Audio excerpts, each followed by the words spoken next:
Shame-less Psychiatrist here. I am a psychiatrist, medical doctor, trained at NYU, and just love working with kids and teenagers and have become an expert in sex and sexuality. And since I learned that YouTube is a great format for self-help for teens and young adults, I decided to start my own YouTube channel to spread the good word about sex education.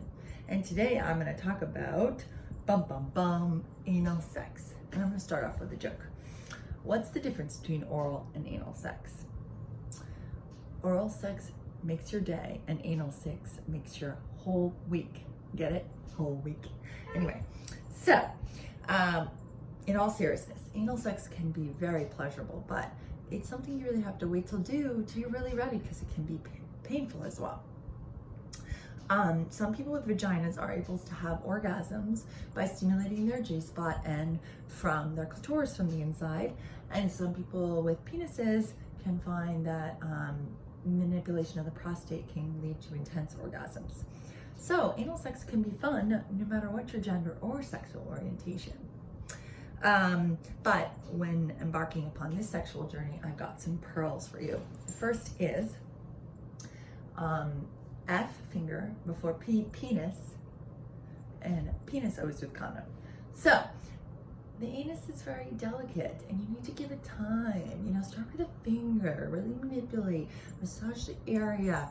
Don't think that like how that you might see on the internet where you just go straight to anal sex is something you need to be doing. Try the anal play first, and you might want to use some sex toys.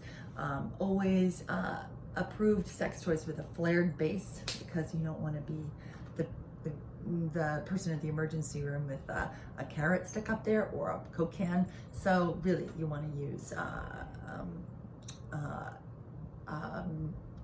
butt plugs with a flared base if you're gonna try some toys. And when you feel like you're really ready for the full experience, then always remember, never go from A to V without changing C. So never go from your anus to vagina without changing the condom or washing yourself, washing the penis, because that's a surefire way to get a yeast infection. You might not know that, but your partner will not be pleased. So don't go from A to V without changing C. Okay, and now we need to talk about consent, which is very, very important when it comes to anal sex. When it comes to consent, never commit an angry dolphin.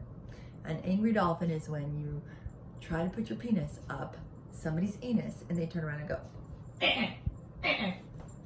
So, consent is extremely important. And you have to remember that anal tissue is very delicate and more prone to infection. So, KY jelly is very important, or other condom safe lubricants, because this area is not naturally lubricated, and that you need to and if you're a frequent flyer for anal sex and you're not in a monogamous relationship, I would consider PrEP, pre-exposure prophylaxis, which is a medication that can be taken every day to prevent HIV infection, and that can be very useful if you're in more of the sexually risky category where you're having more frequent sexual partners. Okay, once again, back to consent. Just because you get your partner's consent ahead of time, it's just like if you take someone to a Mexican restaurant, it doesn't mean they're going to eat the whole enchilada. So what I'm trying to say is consent needs to be obtained ahead of time at all times during the sexual encounter, as this can be painful and your partner may change their mind. And when it comes to anal sex, don't be an asshole. Shame-less Psychiatrist here, giving you some words of wisdom.